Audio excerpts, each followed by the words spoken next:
So my talk today is going to be on the subject of manuscripts and the creation of author figures, and how an awareness of this interplay can help us to better understand medieval texts.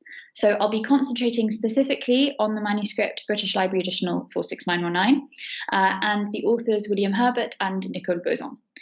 So I'll start off by giving you a bit of context for the manuscript itself, and then I'll introduce our first author, William Herbert, and consider kind of his authorial self-fashioning.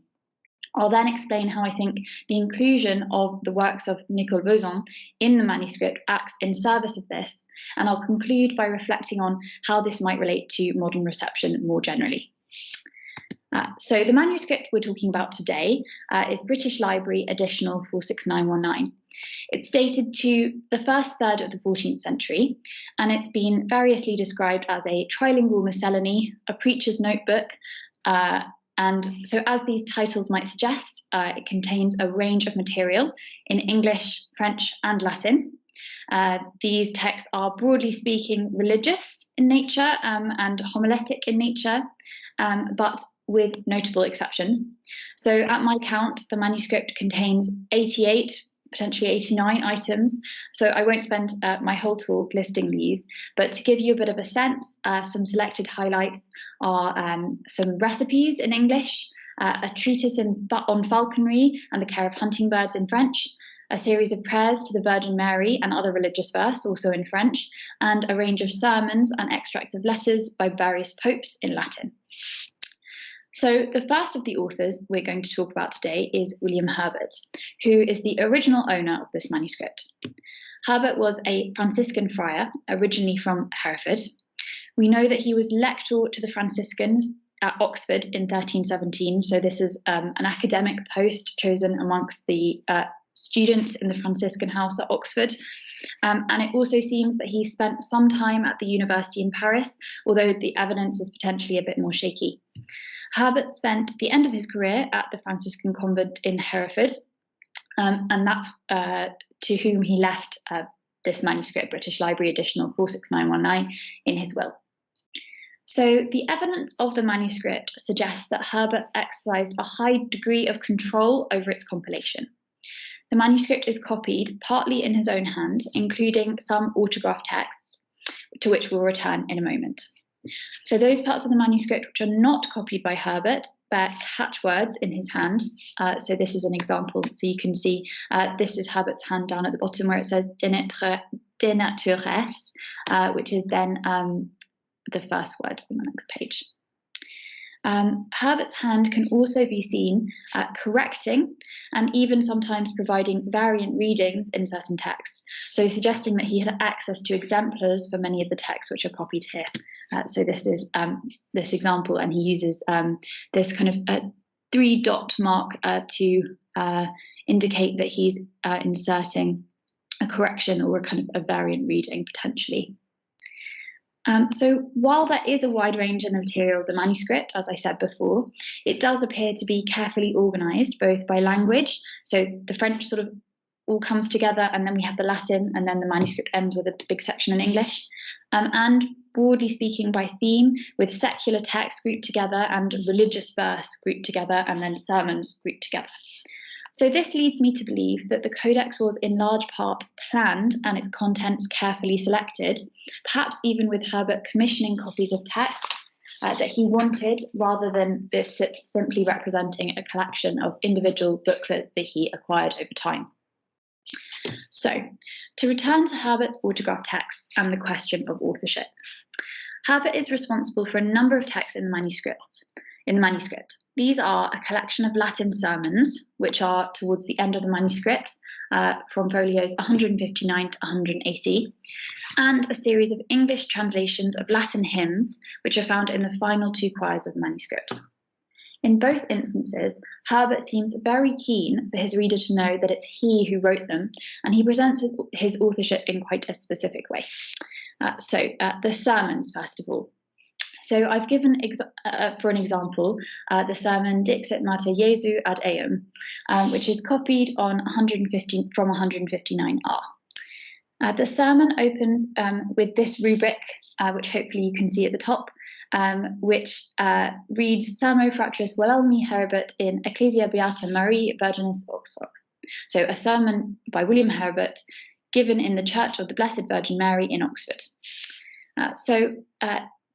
A similar rubric can be found for the sermon on 169R. So you can see again, we get the Sermo Fratris Wilhelmus Herbert. He tells us where he gave it, which is the Church of the Blessed Virgin Mary in Oxford. And on this occasion, he tells us as well that he gave it on the occasion of the translation of St. Edmund of Canterbury, which then fell on a Sunday. So as you can see, these rubrics are quite precise. So they tell us that Herbert, in his role as a friar, frater, delivered these sermons. They tell us exactly where they were given. And the second example even tells us exactly when.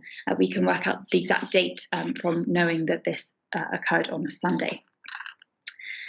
So to the hymn translations. It's here, perhaps, where we really begin to see Herbert's preoccupation with authorship. So on the first folio of these translations, the texts in question are introduced by a short Latin prologue in the lower margin. It's a bit faded, so I don't think you can see particularly well on this slide, but it's down with the arrow at the bottom of the page. So I won't read the Latin, but my translation is something like that. These hymns and antiphons and other things were translated not always word for word, but often sense for sense, but not changing much, and were written in the hand of Friar William Herbert. Whoever has use of these quires, pray for the soul of the aforesaid father. So there's lots of interesting things I could say about this prologue, particularly in its use of Jerome, but for the sake of today's paper, I want to just highlight that Herbert names himself as author, and again he refers to himself as frater, and this word is repeated twice. Herbert does not, however, content himself with this prologue to assert his authorship over the hymns. That's certainly not the case. He, in fact, repeats his name throughout the following two quires on almost every single page multiple times. So you can see on this folio, we have two further instances of his name, and I've marked them with arrows right up the top and sort of in the middle of the page, so next to both of the texts. And this is a few folios later. We have his name 4 times next to every single text. So we really can't miss that it's Herbert who, is responsible for these things. So it's worth stating at this point that Herbert's preoccupation with his own authorship is more or less in line with how authorship is treated in the manuscript as a whole. In the Latin text transmitted by the manuscript, Herbert's relationship to author figures broadly conforms to what Alistair Minnis has said about medieval authorship, that authors are figures, and I quote, not just to be read, but to be believed. So as an example, this is another one of Herbert's sermons. We can see on the first folio, we have, just a few lines down, we have 2 authors named. We have Augustine and Cicero. I think you can perhaps just about see at the end of the line above the arrow there some names mentioned.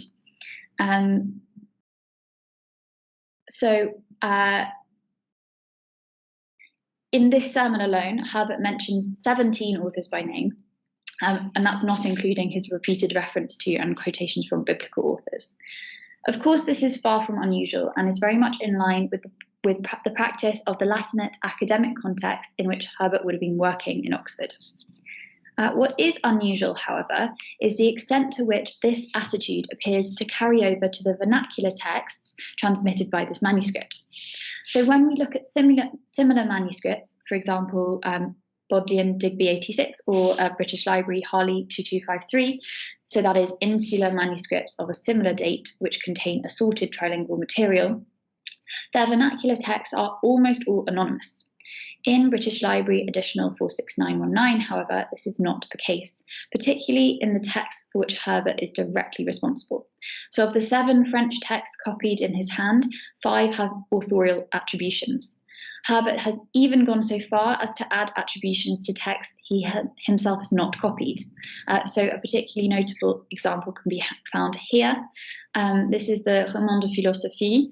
It actually includes an acrostic which spells out the name of its author, but Herbert underneath has spelt this acrostic out for us. Simon de Fresne me fist. So Simon de Fresne made this, telling us, making it really, really clear who the author is in case we miss the acrostic, I suppose.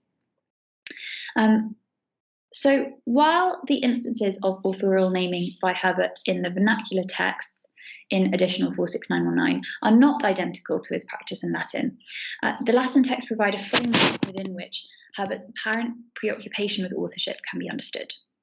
As we can see by the nature of the Latin material transmitted by this manuscript, and what we know of Herbert's reading habits from the other manuscripts in which his hand can be found, Herbert was a scholar accustomed to working with texts which frequently and habitually reference authors by name. It would have seemed natural to him, therefore, to apply these conventions to texts in French and English, perhaps explaining why such a high proportion of the vernacular texts in British Library Additional 46919, in particular those for which Herbert was responsible, are attributed to an author. So, like the authors named by the Latin texts, Herbert's vernacular attributions also relate to the idea of an author as authority. This point has been made by Ingrid Nelson in her book Lyric Tactics, where she argues that the rubrics Herbert has provided for vernacular texts are, quote, clearly influenced by the scholastic textual tradition, and they imitate the form of the academic accessus ad autores, so the prologue often added to classroom texts, noting the author and purpose of a given work. The rubric to venery on folio 15V of this manuscript demonstrates this practice particularly well. So the rubric reads, and I'll translate, here begins the art of venery that Master Guillaume Tweety, the falconer of the King of England, made in his lifetime in order to teach others. So Tweety, who teaches us about venery, is himself le veneur, le roi d'Angleterre, so the hunter, the falconer of the King of England, and is therefore qualified to speak on such things. So just as Herbert considers Cicero an authority on rhetoric and Augustine an authority on humility, so is Tweety framed as an authority on matters of venery. So this is where our second author, Nicole Boson, comes in. So we'll start with some background. So like William Herbert, Nicole Boson was also a Franciscan friar. Unlike Herbert, beyond his text, we have no external evidence of his kind of historical person. From the evidence of his texts, it seems he probably came from the north of England, and he lived and worked in the late 13th and early 14th centuries, possibly with some overlap with Herbert. Boson is attributed by modern scholarship as the author of some 30 or more texts.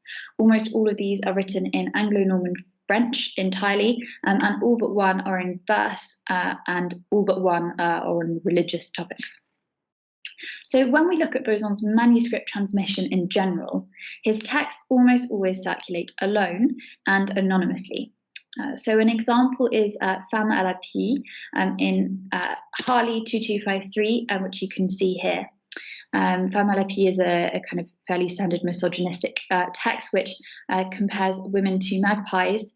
As you can see here, the text doesn't have a rubric giving it either a title or an author, and it's copied on the same page in sequence with a number of other texts which are also anonymous.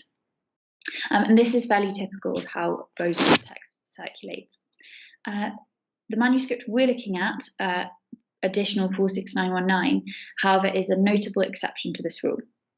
So this manuscript is the most important witness to Boson's work. It contains 10 of his texts. Without this manuscript, only 2 of these would be known to modern scholars as written by him, and 4 would not survive at all without this manuscript. So as I'm about to argue, in this manuscript, Boson's authorship is carefully constructed, and his texts are presented as a more or less coherent unit, of which his authorship is an important factor. So what does this actually look like? So firstly, all but one of the texts attributed to Boson in this manuscript are copied in a single section, which I will call booklet 2.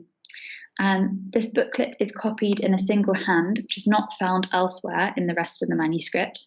But the catchwords between the quires are in Herbert's hand, which leads me to believe that he supervised the selection and the copying of the text. So at the head of Beuzon's text in this booklet, the scribe has copied a rubric which names Beuzon as author. So this example reads that I've got a different example than I've written in my notes here, but it says this treatise was written by Nicole Beuzon of the Order of the Friars Minor. So throughout the booklet, these rubrics are remarkably consistent, both visually and orthographically. So they're all copied in the same hand as the main body of text. They all name Beuzon in the same terms as a frère and of del ordre de frères meneurs, so a friar of the Order of the Friars Minor. And they all, unfortunately, you can't see in this scanned copy, but they all use red ink, whereas the rest of the text is copied in black ink. So I think that the consistency of these rubrics suggests that these works are supposed to be understood as a kind of a whole rather than on their own as individual texts in the way that they circulate in other manuscripts. So linguistically, the texts transmitted by this second booklet are remarkably consistent. So all of the texts transmitted here are written in Anglo-Norman French. All but one use verse with tail rhyme featuring heavily. It might be worth saying that tail rhyme can be considered kind of a particularly English form of versification. You don't get very many continental French texts of this period which use tail rhyme. In theme 2, these texts present a united front. All but one text are explicitly religious, and they demonstrate a particular interest in the Virgin Mary, who features in about a third of the text copied here. The other most prominent theme is that of the humanity and the suffering of Christ. Both of these themes have been considered as hallmarks of effective piety, spirituality which encourages the reader or the audience to meditate on the suffering of Christ, to imagine themselves present at his crucifixion and to feel compassion for him.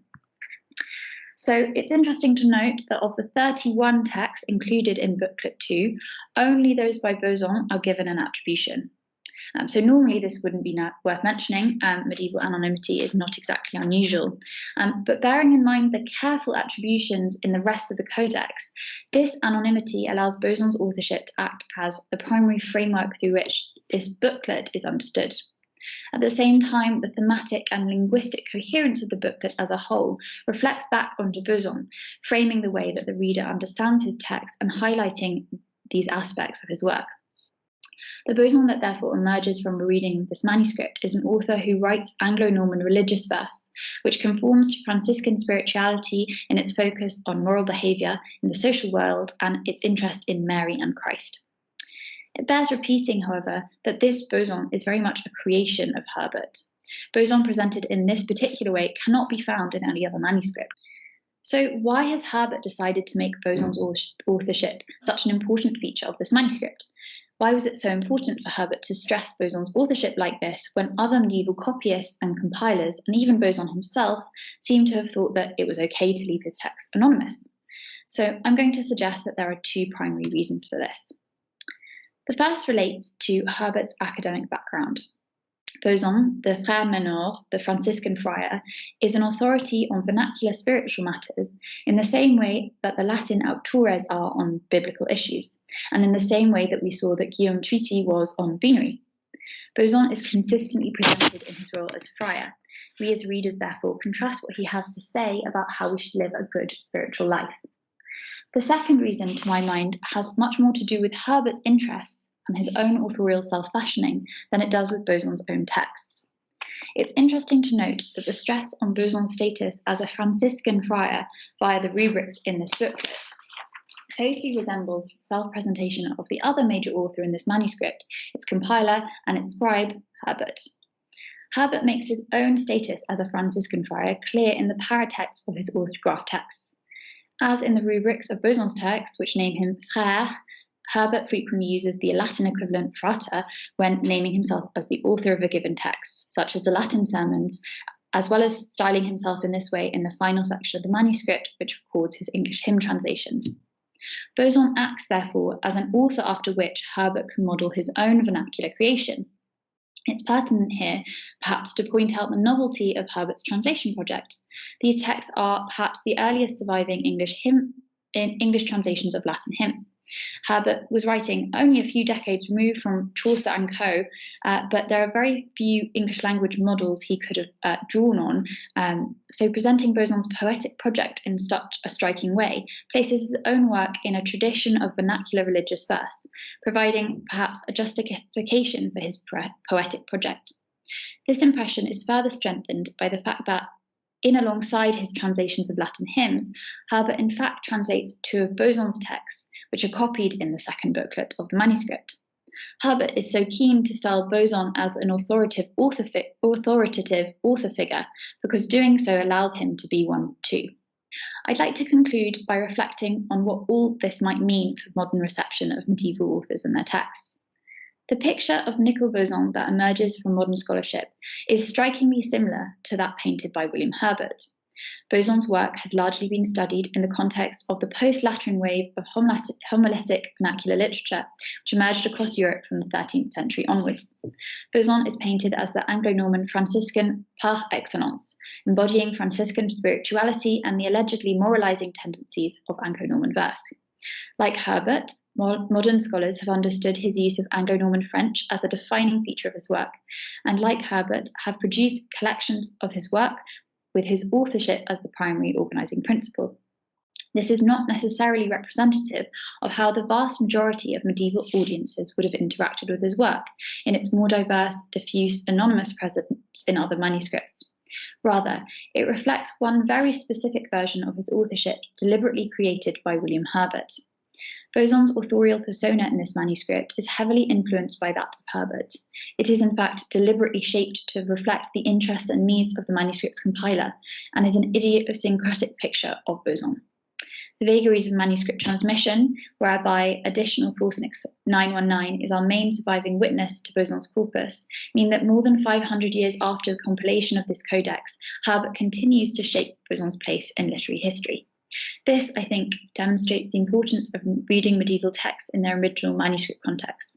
This manuscript has a huge amount to tell us about authorship, but not necessarily in the way we might have imagined at first glance. Thank you so much for listening.